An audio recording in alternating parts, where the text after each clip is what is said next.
그럼 뭐 좀 시작을 하도록 하겠습니다. 저 좀 일어나가지고 좀 하는 게 좋을 것 같은데. 안녕하세요. 저는 양자 하드웨어 팀 박병건이라고 합니다. 네. 그리고 그 발표 진행 중에 이제 궁금하신 것들은 언제든지 이제 여쭤보면서 이제 Q&A가 일단 저는 이 발표에 약간 중점을 두고 이렇게 진행을 하려고 하고요. 그리고 제가 이 발표를 좀 준비를 하면서 이제 외부에 나가서 이 주제로 해서 발표를 좀 한 적이 있어요. 근데 제가 다시 생각을 해보니까 내부에서는 한 번도 이렇게 발표를 진행을 한 적이 없더라고요. 그래서 좀 죄송한 것 같기도 하고, 그래서 좀 더 좀 이런 저희가 하드웨어를 지금 저희 팀에서 개발하고 있는데 요거에 대한 정보들을 같이 공유를 하면서 하면 좀 더 이제 같이 협력을 하고 회사 차원에서 하는데 좀 이해도 좀 높이고 이러면 좋을 것 같아서 좀 자리를 마련을 해봤고요. 일단 제가 이번에서 말씀드리고 싶은 거는 저희가 이제 양자 디바이스를 이제 개발을 하고 있는데 양자 측정 기기 아니면 오퍼레이션 하는 기기를 개발을 하고 있는데 요거에 대한 유즈 케이스들을 좀 해서 그 유즈 케이스들을 일단 알면 저희 장비들이 어디에서 이제 쓰임새가 있고 잘 오퍼레이션을 어느 환경에서 이제 할 수가 있는지에 대해서 좀 설명을 좀 드리려고 합니다. 그래서 요거는 이제 빠르게 넘어가겠습니다. 이제 저희 회사의 비전과 미션은 모든 이제 어떤 장비들을 이제 잘 커넥션 한다는 그런 내용들이 있고요. 일단 아시다시피 저희 이제 하드웨어 팀에서 개발을 하고 있는 제품이 이제 딱 놓고 보면 이렇게 4가지 제품이 있습니다. 여기서 이제 제가 좀 이렇게 좀 나눠봤는데요. 점선으로 나눠봤는데 QCU라는 제품은 일단 아날로그 출력을 한다는 제품이 있고, 그 다음에 PGU, CCU, TTMU 전부 다 이제 디지털로 해서 이런 출력이나 이제 인풋을 받는 이런 제품입니다. 네. 뭐 궁금한 거 있으면 언제든지 여쭤보셔도 됩니다. 네, 그래서 이제 각각의 이제 제품들 그냥 간략히 어떤 일들을 하느냐에 대해서 이제 좀 설명을 드리면, 일단 QC는 말 그대로 이제 큐비트를 제어하고 이제 큐비트의 어떤 상태를 이제 측정하는 기기고, 이런 것들은 전부 다 이제 아날로그 출력과 인풋으로 이제 이루어지게 됩니다. 그리고 이제 PGU 같은 경우는 이제 펄스 제너레이터 유닛이라고 해가지고 이런 장비들을 어떻게 잘 엮어서 이거를 동기화시킬 수 있는 데 방점을 두고 있는 이런 제품입니다. 그리고 CCU, TTMU는 이제 양자 광학 실험에 많이 쓰는 제품인데, 얘는 이제 CCU는 동시 계수기고 이제 TTMU는 이제 타임 태그 유닛입니다. 메저먼트 유닛. 네. 그런 제품으로 이제 하고 있는데, CCU와 TTMU가 어떻게 보면 되게 유사해요. 이제 실험에서. 근데 그 유즈 케이스에 따라서 유사하지만 되게 다른 일들을 하게 됩니다. 이제 그런 일들에 대해서 제가 좀 이제 설명을 좀 드리도록 하겠습니다. 그래서 이제 이거는 많이 보던 이제 그 페이지일 것 같은데, 저희 이제 하드웨어 이제 장비들이 중간 이제 위치하게 되고, 그래서 밑에 있는 이제 어떤 이제 퀀텀 이제 메저먼트 하거나 이제 퀀텀 셋업들이 이제 밑에 들어가서 저희 장비가 물려서 이걸 클라우드 쪽으로 이제 데이터를 이제 송수신을 하고, 그래서 클라우드에서 이제 유저들이 이제 자유롭게 어떻게 볼 수 있는 이런 이제 전체적인 플랫폼에 대한 그런 페이지입니다. 설명에 대한 페이지고, 일단 QCU는 큐빅 컨트롤러 유닛이라고 하는 이 제품은 일단은 16개의 입출력 채널을 제공을 하는데, 얘는 이제 큐빗을 오퍼레이션을 하고, 그 큐빗을 오퍼레이션 했으면 이제 그 큐빗의 오퍼레이션에 따라서 상태가 0 또는 1로 이제 정해지게 되는데, 아니면 중첩 상태에 있을 수도 있고요. 네, 이런 것들은 전부 다 이제 다 뒤쪽에서 설명을 하겠습니다. 그래서 이제 이런 것들을 이제 잘 오퍼레이션 해주고 이 양자 상태가 어떤 상태인지 이제 측정을 하는 그런 기기입니다. 그래서 여기에 이제 오른쪽에 이제 그림을 보시면 이제 큐빗을 이렇게 이제 RF 신호를 이렇게 출력을 하고 이렇게 이런 것들은 전부 다 이제 아날로그 신호거든요. 그런 신호로 이제 RF 신호를 다 주게 되면 얘가 이제 상태가 0 또는 1 아니면 뭐 중첩 상태로 이렇게 있게 됩니다. 그러면 여기에 이제 옆에 보시는 거와 같이 0의 상태일 때는 이제 저런 이제 possibility로 해서 많이 찍히고 또 1에는 possibility가 적게 찍히고 이렇게 측정을 이렇게 할 수가 있습니다. 예, 이렇게 해서 이런 이제 그래프를 이제 출력을 이제 클라우드 쪽으로 올려 보낼 수 있게 하는 그런 이제 제품이고요. 이제 뭐 중첩 상태에 있으면 예를 들어서 뭐 이런 그림이 될 수 있는데 이게 두 개가 같이 찍힐 확률이 이렇게 같이 이제 공존을 하게 되는데요. 요걸 이제 어떻게 잘 하면 이렇게 이제 갈 수가 있겠죠. 일단 1 또는 0 상태로 이렇게 많이 파스빌리티가 해서 이제 찍히게 되는 그런 제품입니다. 예. 궁금한 거 있으면 언제든지 여쭤보십시오. 진짜예요? 네. 채널 16개 채널이 뭐 확정이에요? 원래 8채널이 있는지 아셨어요? 저희는 이제 ZCU 216을 사용을 하니까 이제 16이란 마지막 이제 그 숫자가 채널 숫자거든요. 네, 그걸 타겟으로 하고 있어서 16채널로 하고 있는. 채널 8개, 입력 8개인가요? 아니면 입출력 전부 다 병행해서 16개씩? 16개입니다. 네. 그래서 이제 뭐 전부 다 DAC, ADC가 이렇게 다 달려 있고 FPGA 그 앞쪽 단에 그래서 그게 이제 DAC, ADC가 10에서 이제 10기가 정도로 이제 출력을 내줄 수 있고 인풋 받는 건 한 2기가 정도 그렇게 이제 FPGA 성능은 그렇게 정해져 있습니다. 하지만 그 뭐 퀀텀 머신사의 예를 들어 뭐 옥타브 같은 경우는 요걸 더 믹싱을 해가지고 10기가를 이제 18기가까지 올리는 뭐 이런 것들을 할 수도 있고요. 근데 지금 저희 제품의 타겟은 일단 FPGA로만 이제 좀 성능을 좀 한계가 좀 있기 때문에 그걸로 해서 그렇게 하고 있습니다. 또 질문 있습니다. 네, 최대 8.5GHz 신호 대역 복음 맞나요? 네 맞습니다. 알겠습니다. 네, 네, 20큐빗이면 네 이 QCU가 2개가 필요한 건가요? 맞습니다. 그래서 이제 20큐빗이면 이제 QCU를 2개로 나누고요. 그 다음에 중간에 이제 PGU가 들어가서 거기에 동기화를 이렇게 해주는 그런 역할을 할 수 있고요. 예를 들어서 퀀텀 머신사에서도 어떻게 보면 그런 채널들의 이렇게 슬롯 형태로 꼽는 형태로 많이 나오잖아요. 그럼 그 슬롯 형태로 꼽는데 그 안에 있는 마더보드는 어떻게 보면 PGU랑 같은 역할을 한다고 보면 되고요. 요 각각의 이제 슬롯이 꼽히는 게 이제 QCU랑 비슷한 역할을 합니다. 네, 그래서 이제 뒤쪽에 좀 더 이제 요걸 좀 설명을 드리면 기본적으로 이거는 초전도체 큐빗에 대한 설명이에요. 원 큐빗이 만약에 있다고 하면 최소 이렇게 3개가 필요합니다. 3개의 ADC, DAC가 필요하거든요. 그러니까 2개의 이제 DAC랑 이제 하나의 ADC가 인풋이 이렇게 필요하죠. 각각에 대한 이 역할에 대해서 이제 좀 설명을 드리면 이쪽에 FPGA에서 결국에는 이제 맨 처음에 컨트롤 시그널을 이렇게 생성을 해줍니다. 요건 RF가 이제 10기가 언더의 어떤 신호를 이렇게 생성을 해주겠죠. 그럼 얘 이제 공진점에 맞는 RF 신호를 얘가 주게 돼요. 그러면 얘가 큐빗 상태가 0 또는 1로 이제 오퍼레이션 하게 됩니다. 근데 그 상태를 이제 어떻게 읽느냐 하면 리드아웃 시그널을 이렇게 이제 줘요. 또 RF 시그널을 그렇게 한 다음에 이제 맞고 되돌아오는 반사되는 신호를 다시 ADC로 읽습니다. 이걸 어떻게 되냐면 얘의 양자 상태가 0 또는 1이 다르잖아요. 그 다름을 어떻게 판가름하냐면 요거에 이제 맞고 되돌아오는 신호의 페이즈를 봅니다. 딜레이를 봅니다. 왜냐하면 0 또는 1의 상태가 이게 함에 따라서 얘의 약간 리플렉티브 인덱스라고 하는 약간 굴절률 그런 거 비슷한 게 이게 바뀝니다. 속도가 바뀝니다. 파동이 이제 반사되어 되돌아오는 신호의 속도가 바뀌어요. 그래서 그거에 대한 신호를 페이즈를 읽는데 그 페이즈를 아까 전에 이제 좀 보여드렸던 이런 IQ 그래프로 나타낼 수 있어요. 결국은 IQ의 이제 사인 세타 플러스 코사인 세타의 합이거든요. 결국에는 그거에 이제 앞에 있는 이제 그 텀이 IQ예요. 예. 그래서 그 이제 앰플리튜드가 바뀌어서 결국에는 이제 페이즈로 이렇게 나타내게 되는데 일단은 좀 쉽게 생각을 하시면 요거의 상태에 따라서 되돌아오는 어떤 속도가 달라진다. 예, 반사되어 되돌아오는. 그래서 그거를 측정을 해서 얘가 0 또는 1의 상태가 있는지 알 수가 있다. 네, 그렇습니다.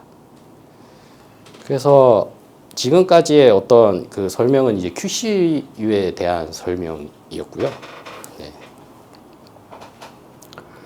그래서 보면 이게 좀 결국엔 저희 제품에서 출력하는 장비가 두 개고 이제 측정하는 장비가 두 개다 보니까 이게 좀 혼동이 좀 생길 수도 있어요. 근데 각각에 따라서 하는 역할이 다 다르고 이제 출력하는 게 걔는 이제 RF 프리퀀시를 이제 출력하는 애였다면 얘는 펄스 제너레이터 유닛은 동기화 신호를 그냥 출력해 주는 애입니다. 얘는 디지털 신호고요. TTL 신호입니다. 그래서 이제 출력을 이렇게 해주면 걔의 동기의 어떤 라이징 엣지라고 불리는 라이징 신호를 보거든요. 이제 올라가는 그 신호에 이제 그거를 이제 동기화 시키는 어떤 펄스를 생성하는 애입니다. 펄스 제너레이터 유닛은. 그래서 요거에 대한 이제 같이 엮어서 어떻게 퀀텀 이제 실험하시는 분들한테 제공되는 어떤 스킴들이 있습니다. 그 스킴들을 보시면 좀 더 이해가 좀 더 쉬우실 것 같고요. 그래서 펄스 제너레이터 유닛은 이제 12개 채널이 지원이 되고 그다음 최대 이제 10피코 세컨드 해상도로 각각의 이제 펄스들이 이제 동기화가 되고 이제 딜레이도 가능합니다. 그래서 저희들은 전부 다 이제 파이썬이나 기가비트 이더넷으로 이제 데이터를 송수신을 할 수가 있고요. 저 질문 있습니다. 예. 아까 이전 화면에서 네. 제가 알고 있는 걸로는 그 펑션 제너레이터라고 있는데 걔랑 차이점이 어떻게 되는 건가요? 이제 펑션 제너레이터 같은 경우는 저희가 세팅을 이렇게 어떤 펄스를 이제 생성을 해줘라고 이렇게 딱 하면 그 펄스를 피리오딕하게 주기적으로 계속 생성을 해주는 애가 거의 대부분일 거거든요. 뭐 RF 시그널이나 아니면 TTL 시그널. 근데 얘는 어느 기간 안에 얘가 아비트러리하게 뭔가 펄스를 이제 만들어서 생성해 줄 수 있어요. TTL 신호만. 그러니까 예, 디지털 신호만. 예를 들어서 한 0나노부터 한 10나노까지는 이제 하이 신호를 주고 여기서는 이제 좀 끄고 그 다음에 한 100나노 뒤에서는 또 하이 신호를 주고 이렇게 만들어 줄 수가 있습니다. 불규칙한 신호를 사용자가 임의로 정할 수 있어요. 네, 임의로 정해서. 근데 좀 레졸루션이나 약간 이런 것들은 한 5나노 세컨드로 약간 그거는 이제 제한이 되나 그 전체 어떤 시퀀스들을 앞뒤로 이렇게 10피코 정도로 레졸루션으로 밀 수 있습니다. 근데 왜 규칙적이지 않고 불규칙하게 주는 이유는 그거는 이제 좀 더 뒤에서 좀 설명을 드리겠습니다만 간략하게 좀 설명을 드리면 어떤 실험에서는 뭐 레이저를 먼저 쏴요. 그런 다음에 어떤 되돌아오는 신호만 어떻게 뭐 마스킹해가지고 읽거나 아니면 이제 어떤 신호만 이제 마스킹해서 읽고 뭐 중간에 어떤 다른 디바이스들을 또 동작시키거나 이럴 때 이제 동기 신호로 어떻게 해서 딱 맞출 수 있는 실험 셋업이 원할 수도 있거든요. 유저들이. 네, 그런데 이제 요것들이 사용을 할 수 있습니다. 왜냐면 피리오딕한 신호는 계속 피리오딕하게 이렇게 계속 주기 때문에 펄스를 주기 때문에 그럼 얘가 이제 동기 신호에 걔가 계속 피리오딕하게 동작을 할 거잖아요. 근데 어떤 시퀀셜하게 어떤 시스템을 딱 구성을 할 때 얘는 온오프를 시키고 얘를 키고 얘를 마스킹해서 얘를 이제 읽어드리고 데이터를 읽어드리고 요럴 때 이제 사용을 할 수가 있습니다. 네.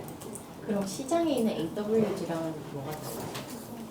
그 AWG랑 좀 혼동이 있으실 수 있는데 AWG랑 진짜 비슷한 거는 QCU예요. 왜냐면 그 Arbitrary Wave Function Generator라고 해가지고 AWG는 어떤 RF 신호를 이렇게 생성해서 하는 애거든요.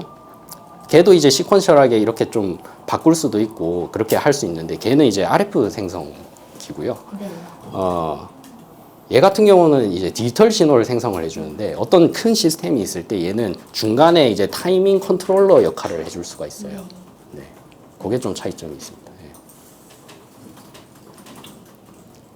네, 질문이 없으시면 다음으로 넘어가겠습니다. 그럼 만약에 이 장비랑 이 장비랑 시간이 달라요. 얘가 뭐 1초 빨라요. 예를 들어. 네. 그러면 PGU가 중간에 끼게 되면은 네. 그냥 둘 다 사용 시간을 리셋시켜 버리는 건가요? 그러니까 뭐 1초가 빠르고 얘가 이제 0초부터 시작한다고 그러면 근데 1초랑 0초를 이렇게 딱 이제 하면 그대로 이렇게 흘러가면 괜찮은데요. 네. 근데 얘가 이렇게 떨릴 수 있거든요. 네네. 근데 그거를 이제 중간에 타이밍 컨트롤러가 있으면 방지를 해줄 수가 있는 거죠. 네. 예. 근데 동기화에 되게 중요한 어떤 시스템이 이제 양자 실험에서 왜 중요하냐면요. 에러 레이트를 발생을 하는 거를 좀 줄일 수 있고요. 왜냐면 모든 양자 시스템이 시간이 정해져 있어요. 네. 코이런스 타임이라는 시간이 정해져 있는데 정확한 시간 안에 얘를 오퍼레이션하고 어떤 시간은 재줘야 돼요. 그렇게 해서 하나의 어떤 시퀀셜한 어떤 플랫폼을 해서 누적을 해가지고 이제 이렇게 이제 측정되는 이런 누적 그래프거든요. 얘를 동시에 한 1000번, 10,000번 이렇게 하는 거예요. 네. 이렇게 해서 이런 그래프가 결국엔 나오게 되는데 그런 이제 시퀀셜한 어떤 거를 잘 수행할 수 있게 하는 게 중간에서 타이밍 컨트롤러 역할을 할 수 있는 게 BGU입니다. 네. 네. 다음으로는 이제 TTMU인데 쉽지 않네요. 아무튼 얘는 이제 내부 이제 보면 여기에 이제 TDC가 4개가 있습니다. 이게 TDC가 뭐냐면 타임 투 디지털 컨버터라는 애입니다. 타임을 약간 디지털로 컨버전 해주는 애 이런 게 이제 4개가 이렇게 달려 있는데 그래서 이게 4개가 있으니까 출력이 8포트가 있지만 최종적으로 출력되는 어떤 타이밍 메저먼트 되는 거는 4개가 이제 동시에 나올 수가 있습니다. 이 제품 이렇게 구성되어 있고 그래서 이제 최대 4쌍이니까 뭐 스타트 스탑으로 해가지고 이렇게 해서 중간에 어떤 그 시간의 차이를 시간에 그거를 이제 디지털화 시키는 애고요. 그래서 요거를 이제 보면 이렇게 히스토그램으로 이제 볼 수 있어요. 예를 들면 스타트와 이제 스탑의 시간이 만약에 0이다. 시간차가 아예 없다. 그러면 어떤 지터를 이렇게 이제 나오게 되고 이거 일렉트로닉 지터인데 이거 어쩔 수 없이 깔리는 겁니다. 이 지터 깔리고 그 사이에 그런 지터의 히스토그램을 이렇게 이제 그려주는 그런 장비고요. 그래서 이렇게 한 쌍이 4개가 이제 내부에 만들어져 있는데 한 쌍으로 하면 이렇게 하면 이제 8채널이잖아요. 그래서 이제 최대 8채널이고 출력은 이제 4개의 어떤 의미 있는 데이터를 주는 장비입니다. 그래서 이제 앞서 이제 좀 설명을 드린 거랑 같이 이제 4개가 이제 내부에 이제 TDL이라는 애가 이제 있는데 얘는 TDC와 비슷하게 이제 뭔가 탭드 딜레이 라인이거든요. 그래서 이제 이렇게 이제 구성이 되어 있고 요런 이제 그 미니멈 레졸루션이라고 해가지고 여기 레졸루션당 이렇게 이제 타임을 이제 쟤는 요거 타이밍이 어떻게 보면 이렇게 이제 딜레이 엘리먼트들이 있는데 여기가 요거를 이제 지나가는 어떤 프로파게이션 딜레이 때문에 생기는 어떤 정보를 저장을 해서 네, 요거의 시간을 이제 측정을 하는 애고요. 뭐 요건 이제 딥하게 들어가면 이제 좀 요건 취지랑 좀 벗어나니까 이제 넘어가도록 하겠습니다. 그래서 이제 CCU는 또 다른 이제 장비인데 얘는 이제 20개 채널을 이제 카운팅 하는 애고요. 코인시던스 이제를 잽니다. 네, 동시 계속이죠. 그래서 최대 이제 100MHz의 이제 카운트 레이트를 가질 수가 있고, 얘는 되게 좀 어떻게 보면 다른 제품들보다 좀 심플합니다. 심플해가지고, 예, 심플하면 되게 고속으로 움직일 수 있잖아요. 그래서 카운트 레이트도 되게 높은 편에 속하고, 0.7 나노의 뭐 코인시던스 타임 윈도우, 뭐 이런 건 이제 뒤쪽에서 좀 더 설명드리겠습니다. 그래서 얘가 하는 역할은 뭐냐면, 어떤 두 개의 어떤 이벤트가 있는데 이게 뭐 양자에 대한 어떤 측정 결과라든지 아니면 어떤 다른 이벤트일 수도 있는데 그런 이벤트가 이제 동시에 딱 들어오게 되면 어떤 윈도우 안에 동시에 들어오게 되면 그냥 카운트를 해주는 애거든요. 그런 애들이 이제 어떤 양자 실험에서 사용을 할 수 있고 저희 뭐 네. MRI 뭐 이런 시스템에도 이제 사용이 된다고 합니다. 네. 그래서 이제 CCU와 TTMU를 좀 차이점을 좀 더 이 페이지에서 좀 설명을 좀 더 드리면 CCU는 이제 요 제가 이제 전에 말씀드렸듯이 요 라이징 엣지가 되게 중요하거든요. 이 동기화가 된 게 되게 중요합니다. 양자 시스템과. 그리고 요 라이징 엣지를 유지하고 요 라이징 엣지가 일어났을 때 어떤 요 뒤에 타이밍 윈도우 안에 얘가 딱 들어왔을 때 그때 카운트를 해주는 애입니다. 얘는 CCU는 그냥 카운트만 합니다. 얘는. 근데 만약에 얘가 딱 들어왔을 때 요 이제 타이밍 윈도우 안에 만약에 안 들어간다. 그 다음 이제 펄스가 그러면 이제 카운트가 이제 안 찍히게 되는. 네. 요런 역할을 해준 애고. TTMU는 이제 스타트 스탑 신호를 무조건 받아야 됩니다. 근데 스타트 신호를 이제 만약에 기준 시각으로 하면 얘는 타임 태거 유닛이 됩니다. 네. 아무튼 그거는 이제 나중에 또 설명드리고요.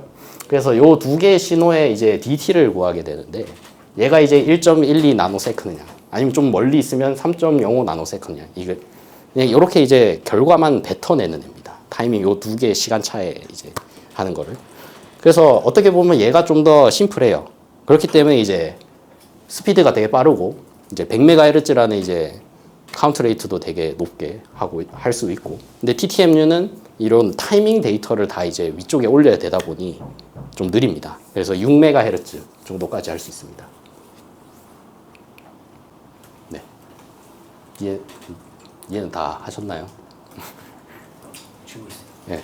얘네들은 그러면은 네. 성능에 대한 네. 그 기준 지표가 혹시 어떤 TTMU는 예를 들면 네. 더 작은 단위 시간으로 출장할 수 있다면 더 좋은 장비인 거예요. 그렇죠. 네.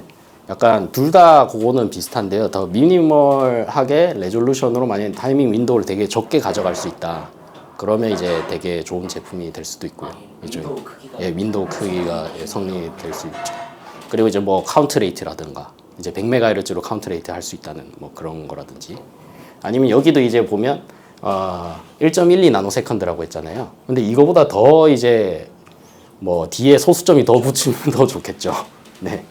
저희는 이제 TTMU는 한 1피코세컨드까지 되고, 네. CCU는 이제 코인선스 윈도우는 한 0.7나노 정도까지 되는데요. 네. 어쨌든 그렇게 잘 개발을 하고 연구를 많이 해서 이런 제품을 개발하는 것도 이제 그 각각의 이제 이런 분야를 연구를 하신 분들이 또 따로 있습니다. 예. 중국 쪽에 이제 세상은 넓고 그러다 보니 중국에서 이제 TTMU를 제일 잘해요. 네, 거기는 진짜 이것만 해요. 네, 그런 랩십도 많아서. 저희는 그런 네. 높은 수준에 비해서 어느 정도라고 볼까요? 근데 그 연구와 이제 제품과의 또 갭도 상당히 있기 때문에 그걸 좀 직접적으로 이렇게 비교를 할 수는 없겠지만 그래도 한 5, 60% 정도 될 것 같고요. 저희가 5, 60% 정도 이제 따라가고 있다라고 생각하시면 될 것 같고 제품 중에서는 그래도 좀 높은 편에 속하지 않나 생각은 하는데요. 예. 그러면 네. 어떤 경우에 CCU를 쓰고 어떤 경우에 네. 뭐 TTNU를 쓰는지 네. 이게 좀 정해진 그 기준점이 있나요? 그건 이제 뒷장에 또 설명을 드리겠습니다. 예, 유지 케이스가 아직 좀 더 남아 있어서 네, 딱 나오네요. 그래서 이제 CCU 같은 경우는 이제 어느 이제 실험에서 사용을 할 수 있냐 그러면 이제 싱글 포톤 소스가 진짜 맞는지에 대한 검증용으로 사용을 할 수가 있어요. 근데 이걸 어떻게 사용을 하냐? 예를 들어 이제 싱글 포톤 소스가 약간 위에 같은 비헤비어를 띠는 이런 소스일 건데 포톤들이 이렇게 이제 나뉘어져 있잖아요. 이렇게 타이밍당 이제 하나씩만 이렇게 나옵니다. 만약에 요 중간에 있는 게 얘가 이제 빔 스플리터예요. 얘를 나눠요. 그럼 결국에는 요 하나하나가 나오는 게 여기 또는 여기로 이제 측정이 될 거잖아요. 두 개 동시에 측정이 됐으면 얘가 두 개가 있는 겁니다. 하나에 포톤 두 개가 있는 겁니다. 근데 이제 하나가 이렇게 들어가면 얘 또는 얘로 갑니다. 하나가 있으면. 그럼 얘를 이렇게 측정을 하면 코인시던스를 근데 이제 동시 계수 이제 카운팅을 해버리면 여기가 이렇게 떨어지겠죠. 중간에.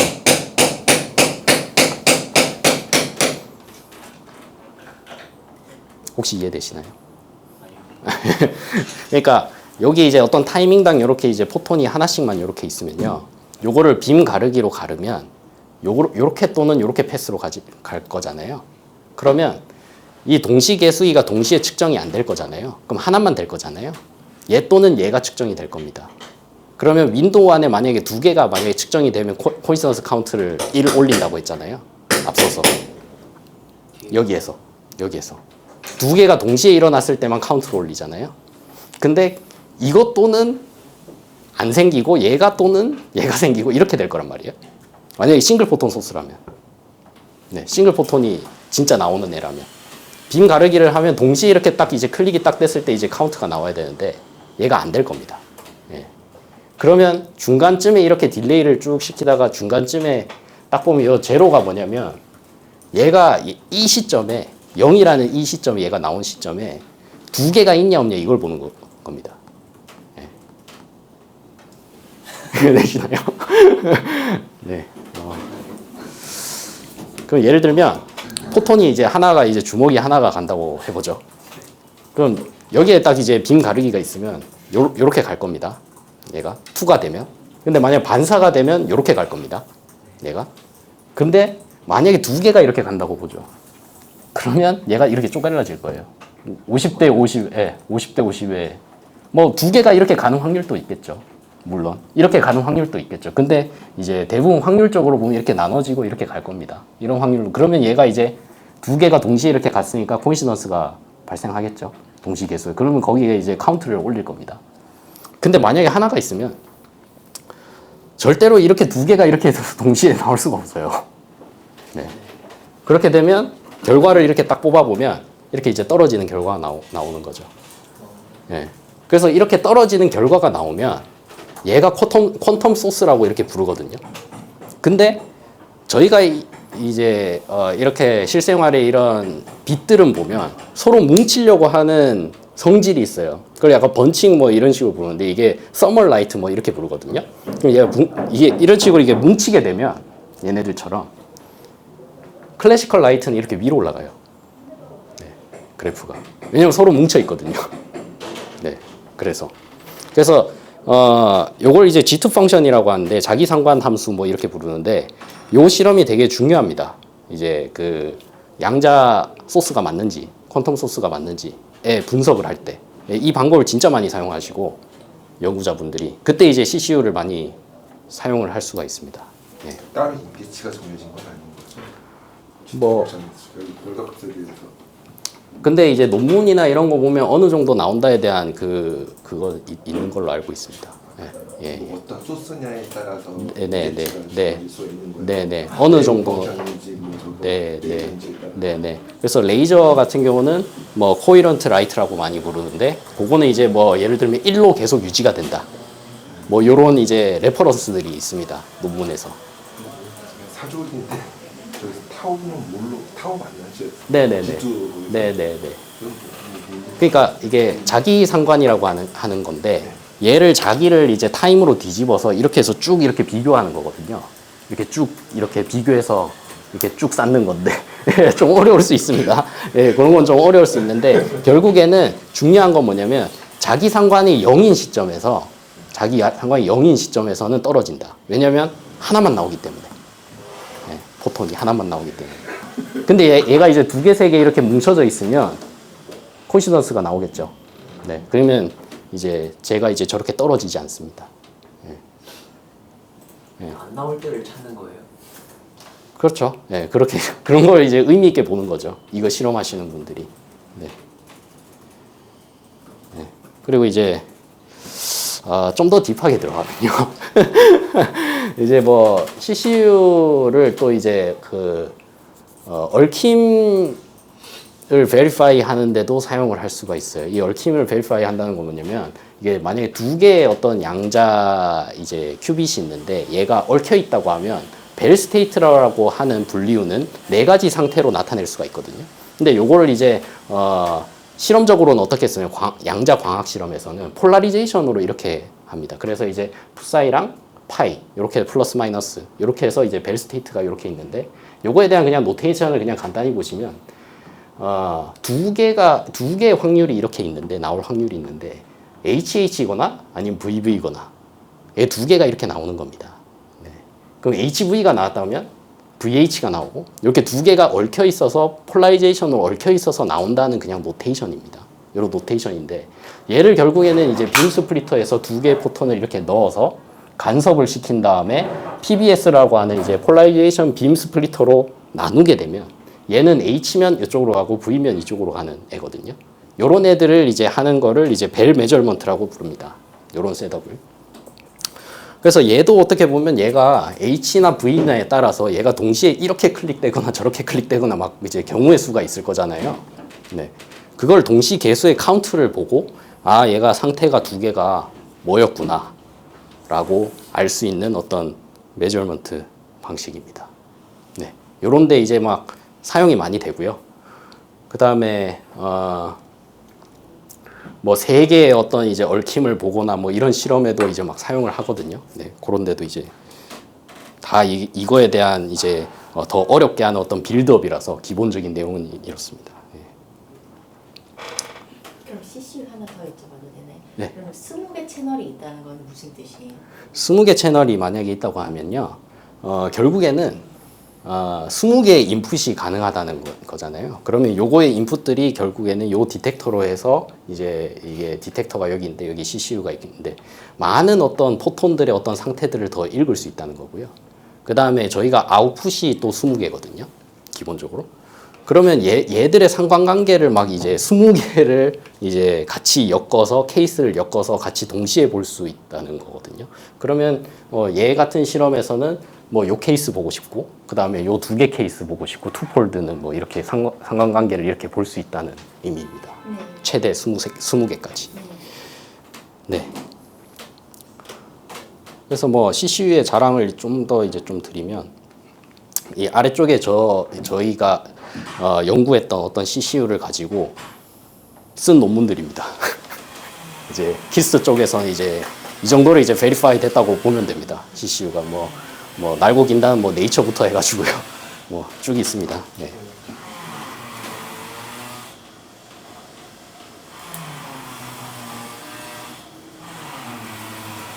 그럼요. 이제 TTMU 관련해서 좀 유즈 케이스를 좀 설명을 또 드리면요. 키스트 쪽에서 송진동 박사님이 원하고 계시는 거는 요 셋업이거든요. 딱 보면 이제 레이저 펄스를 여기에다 놓고 이제 되돌아오는 형광 물질을 이제 TDC가 저희 TTMU입니다. 타임 투 디지털 컨버터 요거거든요. 똑같은 말이거든요. 이걸 보고 이제 어떤 라이프 타임을 재는 겁니다. 라이프 타임을 잰다는 건 어떤 의미냐면 여기다가 레이저를 넣어서 어떤 그 물질에다가 형광이 뿜어져 나오는 걸 보고 어느 시간까지 이제 형광이 계속 나오는지를 라이프 타임을 본다는 게 의미가 있어요. 네. 어떤 물질을 뭐 분석하고 이러는데 의미가 있으시겠죠. 네, 아무튼 요런 게 이제 요런데 이제 TTMU를 이제 사용을 할 수가 있고, 또 TTMU는 보면 라이다 쪽에서도 사용을 할 수가 있어요. 어떻게 이제 사용을 하냐면 여기서 이제 TDC의 스타트 스탑의 그 신호를 잰다고 했잖아요. 사이 신호를. 그럼 펄스를 이렇게 레이저를 쏩니다. 그 되돌아오는 거를 이제 스탑으로 또 읽어요. 그럼 그 되돌아오는 이제 시간을 재가지고 얘가 이제 거리가 얼마나 있겠구나 이렇게 잴 수가 있는 거죠. 네. 그러면 이제 빛이 가는 속도는 3 곱하기 10의 8수 똑같잖아요. 뭐 매질에 따라는 달라집니다. 그 속도가. 근데 이제 맞고 되돌아오는 시간을 그걸 역으로 계산을 하면 네, 거리를 알 수가 있습니다. 그래서 저희 실험 장비에서 요것들을 이제 잘 엮어서 어떤 실험을 한 케이스를 이제 좀 설명을 드리면 부산대 쪽에서 이제 요런 간섭 실험을 요렇게 보는데 얘도 이제 그 G2 펑션이랑 약간 좀 다르긴 한데 이렇게 딥을 좀 보고 싶어 했어요. 이렇게 간섭을 해서 이렇게 떨어지는 딥을 보고 싶어 했는데 얘가 이제 그 요청이 그거였습니다. 이제 80기가로 이제 데이터가 너무 많대요. 타임 태그 유닛을 다 분석을 하면 데이터가 너무 많다고 이제 요청이 와가지고 그러면 저희가 CCU를 여기에 넣어서 어떤 양자 현상이 발생했을 때만 데이터로 저장을 하겠다. 그 타임 태그 유닛을 사용을 해서 저장하겠다. 요게 이제 그 실험 총 셋업입니다. 그래서 여기에서는 이제 부산대 쪽에서 이제 제공한 거는 어떤 쿼텀 소스가 2개가 있고요. 그래서 여기 4개의 디텍터가 전부 다 일어났을 때 그 타이밍을 이제 타임 태깅을 하겠다라는 게 요 이제 주요 요 실험 셋업의 골자였고요. 그래서 80기가가 이제 뭐 한 10메가 정도로 줄었습니다. 이렇게 하니까 저희 이제 연구원분들이 부산대 연구원분들이 80기가를 다 이렇게 해서 이제 필터링하고 이제 검색을 하는 그런 시간이 이제 획기적으로 줄인 약간 그런 실험이었습니다. 네. 그래서 이제 그 MV 센터 쪽에 이제 키스트 쪽에서 이제 같이 실험한 건 어떤 내용이었냐면, 일단은 이 모든 어떤 시스템에 대한 타이밍을 이제 PGU가 맞춰줬어요. 펄스 제너레이터 유닛 TTL 펄스 내는 이 신호로. 그래서 얘를 이제 레이저를 온오프를 해주고요. 어떤 시점에. 그래서 이제 카운팅을 윈도우 해가지고 CCU를 윈도우잉 해주고요.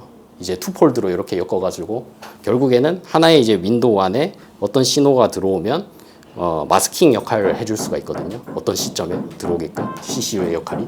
그래서 그런 역할을 해주고 저희의 제품이 만약에 이제 QCU가 개발이 되면 이쪽에 이제 어플라이 될 수도 있겠지만 이제 AWG라는 이제 Arbitrary Wave Function Generator를 사용해서 마이크로웨이브를 쏴줘서 여기에 있는 이제 MV 센터의 어떤 상태를 변화시켜주고 그거를 이제 읽어서 CCU로 카운팅 윈도우잉을 해서 읽은 그 데이터를 가지고 이제 클라우드로 올려주는 약간 이런 역할을 하는 이런 셋업을 하는 걸 구성을 했습니다. 그래서 파이썬으로 이렇게 이제 해가지고 요 그림이 이제 MV 센터가 되게 막 어떤 소재에 약간 흩뿌려져 있는데 그거를 잘 가이딩을 해서 요걸 초점을 맞춘 거고요.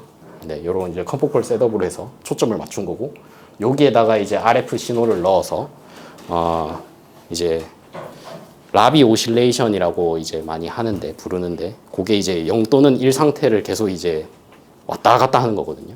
RF 신호를 계속 줬을 때 네, 그런 실험을 이제 도와드리고 이렇게 했던 유지 케이스가 또 있습니다. 네, 끝났네요. 질문 제발. 있습니다. 네. 지금 각각의 상세적인 그 예. 장비에 대해서 설명은 감사한데 네, 그 초전도 기반 풀스테이 양자 컴퓨터랑 광학 기반 초전도 양자 컴퓨터에서 예. 각각의 그 모듈들이 어떻게 사용되는지 한번 흐름을 좀 이어서 말씀해 주실 수 있으실까요? 간단하게. 우선은 이제 제가 이제 말씀을 드린 거는 일단 하나의 초전도체 이제 큐빗이 있을 때 이제 요런 이제 스킴이 이제 필요하다고 이제 말씀드렸잖아요. 근데 이제 큐빗이 만약에 저희가 애니온 컴퓨팅에서 뭐 10큐빗 뭐 이렇게 해서 20큐빗 만약에 이렇게 칩이 여러 개가 이렇게 만약에 온다. 그러면 이 총체적인 이런 디바이스들을 다 동기화를 해야 되잖아요. 어떤 시점에 동시에 이제 RF 신호가 가야 되고 어떤 시점에 되돌아오는 어떤 신호를 리드아웃을 해야 되잖아요. 그럼 PGU가 결국에는 타임 컨트롤러 역할을 하고요.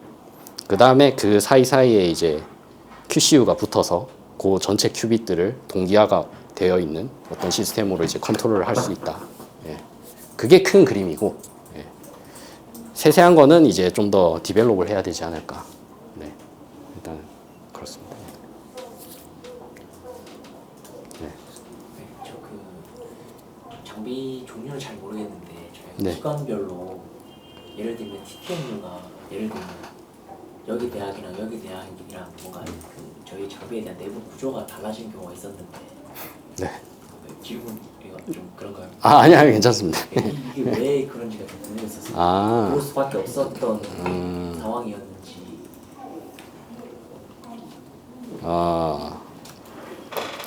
우선 첫 번째로 이제 부산대에서 실험한 걸 이제 보시면 TTMU가 저희 여기 이렇게 들어갔죠. 저희 장비가 들어갔는데 결국에는 이제 포폴드 코인시던스 시그널을 이네이블 시켜서 결국에는 출력을 뱉어내는 이런 시스템이 필요했었습니다. 그러면 요 이제 이네이블 신호를 전부 다 이걸 엮어가지고 결국에는 그때만 데이터를 출력하게끔 하는 어떤 시스템이 필요하죠. 이건 어떻게 보면 저희 시스템으로 이제 개발한 거보다 좀 더 추가적인 어떤 기능을 더 요하는 약간 이런 일이었고요. 네, 결국에는 이런 것도 있었고, 그 다음에 예를 또 들면 키스트 이제 송진동 박사님께서 이제 원하시는 약간 레이저를 쏘고 약간 TDC로 해가 이렇게 딱 읽는 어떤 플로레센스를 읽어가지고 어떤 파형이 이제 라이프 타임 디케이를 하는 어떤 이런 걸 읽는 거는 기존 제품을 쓰면 되는데요. 얘도 어떻게 보면 2D 이미징을 하고 싶어 하세요. 예를 들면 하고 싶어 하십니다. 그러면 이것도 어떻게 보면 타이밍이 맞아야 되거든요. 예를 들면 바깥에서 레이저를 이제 한번 쏴주고 그 데이터를 이제 읽는 거를 몇 번 해주고 그 다음에 스캐너처럼 이 셋업이 또 움직여야 돼요. 이렇게 움직여서 레이저를 쏘고 또 받는 거를 몇 번 해주고 그러면 약간의 커스터마이징이 들어가야죠. 그런 시스템이 된다 그러면. 근데 그게 커스텀 되는 게 네. 저희가 기존에 만들어 놓은 네. 이 내부를 손대지 않고 외부에 뭘 추가를 한다거나 그렇게는 안 되는 구조인 거죠. 이제 부산대 같은 경우에서는 이제 내부를 좀 손을 댔어야 되는 구조였었고요. 근데 이제 키스트 같은 구조는 여기 외부에 결국에는 PGU 같은 또 외부에 어떤 동기화 타이밍 컨트롤러 유닛이 또 들어가게 되면 타이밍 컨트롤러가 들어가면 레이저를 언제 쏴 그리고 이제 언제 또 데이터를 받아 그런 다음에 얘를 좀 더 2D로 이미징하기 위해서 얘를 셋업을 이렇게 좀 움직여줘 이런 거를 이제 타이밍 컨트롤이 가능하거든요 외부에서 그럼 기존 제품을 이렇게 잘 오거나이즈 해가지고 또 할 수 있지 않을까 생각은 하고 있습니다. 예.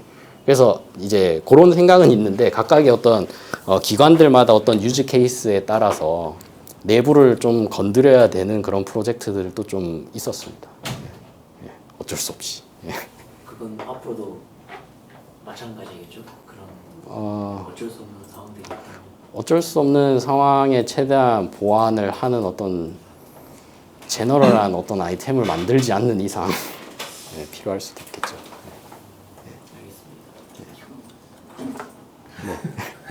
네, 괜찮습니다. 네. 모르는 게 너무 많아서 죄송합니다. 아, 괜찮습니다. 다른 이제 경쟁사라고 해야 되나요? 네. 보면 퀀텀 머신이나 네, 네, 쥐레이 인스트루먼트 네, 이런 네. 애들이 저 QCU 같은 경우에 네, 이번에 이제 그 과제 또 저희가 준비하는 것 때문에 여쭤보는데 네, 예. 그런 애들하고 지금 저희 쪽 QCU하고 뭔가 이런 그 블록 다이어그램 이런 게 많이 차이가 나고 다른가요?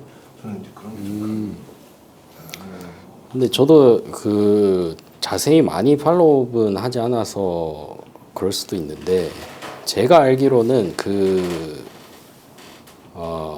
경쟁사 제품들은 FPGA 기반으로 사용하지 않은 것 같습니다. 외부에 어떤 이제 RF 로직을 RF 그 컴포넌트를 더해서 이렇게 하는 방식을 사용을 했고 저희는 이제 FPGA 내부에 이제 사용하는 DAC, ADC를 외부에 달려 있긴 하지만 FPGA 세트로 나오고 있는 그 제품을 이용을 해서 하는 제품으로 생각을 하고 있어서 약간 좀 블록 다이어그램이라고 하면 살짝 다를 수도 있을 것 같은데요. 근데 이러한 저희가 이제 타겟을 하는 이러한 제품들을 이제 사용을 하는 애가 인터모듈레이션이라고 하는 그런 이제 회사도 있고요. 그 다음에 독일에 있는 KIT라고 하는 대학이 있는데 거기에서 이제 어떤 박사의 이런 박사 학위 논문에 보면 이런 내용들이 나옵니다. 이런 이제 FPGA를 잘 이용을 해서 얘는 초전도체 큐빗으로 이제 베리파이 해봤다. 뭐 이런 내용들이 좀 있습니다. 네. 그러면 지금 만약에 한 네. 개 지금 저희가 맥시멈 채널이 지금 16개 네, 있잖아요. 네, 네. 그럼 저 16개 채널을 저 박스대기에서 컨트롤할 수 있는 큐빗 개수가 네. 지금 그러면 제가 애니온 큐빗에서 이제 들어왔던 내용인데 10개 큐빗을 이제 제어를 하려면 한 30개 그 입출력 포트가 필요하다고 합니다. 그러니까 이게 요런 이제 리드아웃 신호나 뭐 요런 거나 이제 컨트롤 신호 요런 거는 컨트롤 신호는 개별적으로 다 필요하고요. 큐빗마다. 근데 10개 큐빗을 이제 뭐 제어를 하기 위해서 결국엔 두 큐빗을 이렇게 이어주고 얽힘 상태에 만들고 이런 제어하는 요런 포트들도 필요하거든요. 그걸 다 합쳐서 10큐빗을 제어를 하는데 한 30포트 정도 필요합니다. 네. 그러면 네. 만약에 100개 이상을 네. 되려면 결국에는 그냥 이렇게 뭐 표현이 맞을지는 모르겠지만 병렬식으로 네, QC를 맞습니다. 아까 PGU 중간에 두고 QC를 PGU 한 대당 그러면 QCU 2대 이런 식으로 연결이 되는 구조인가요? 이제 뭐 정확한 셋업은 좀 더 이제 좀 더 기획을 하고 이렇게 해봐야 알겠지만 어떤 동기화 신호는 결국에는 QCU 하나당 하나만 출력이 되면 되거든요. 그러면 QCU 한 대에서 이제 보면 16개 이제 채널이 있을 거고 그러면 이제 또 이제 QCU에 이제 12개 포트가 있으니까 또 나와서 또 다른 QCU에 붙고 이렇게 해서 스케일러블하게 이렇게 하지 않을까. 네.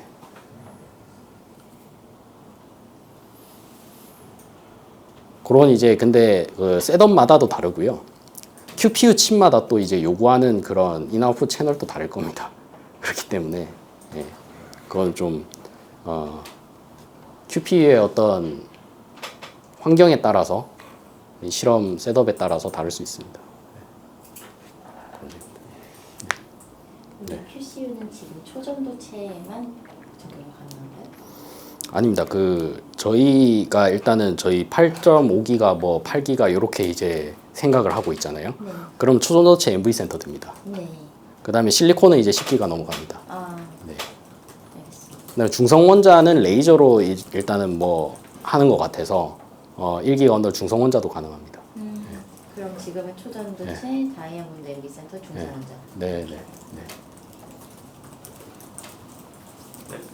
여기 그 측정 그러니까 회로도 같은 걸 실제로 만들 때 측정 0과 1은 이제 Z 스핀 Z축에 대한 측정인데 네. 실제로는 메저먼트하고 쓰려면 X축에 대한 측정 그다음에 Y축에 네. 대한 측정이 다 들어가야 되는데 네. 그때도 똑같이 IQ 그래프를 봐서 분석을 해야 하는 건지 아니면은 다른 방식이 있는 건지가 좀 궁금합니다. 일단은 그 측정하는 거는 이제 IQ 그래프로 측정하는 것만 있는 걸로 알고 있고요. 예.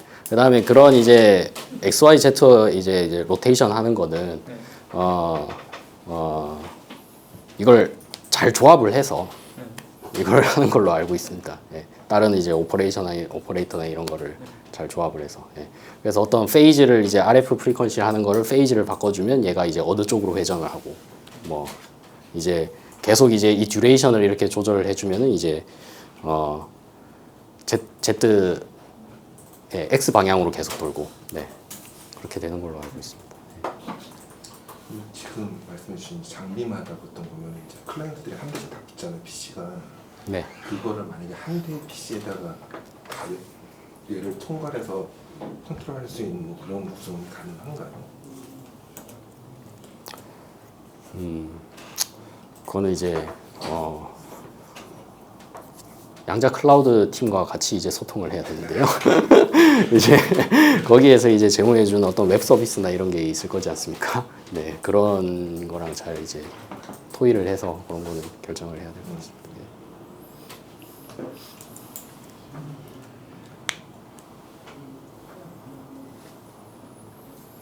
네. 더 이제 질문이 없으시면 맞춰도 될까요? 그렇지 않나요? 네, 이제 뭐 계속 이제 질문 주셔도 되고요. 앞으로도 이제 네, 오늘 고생 많으셨습니다. 감사합니다.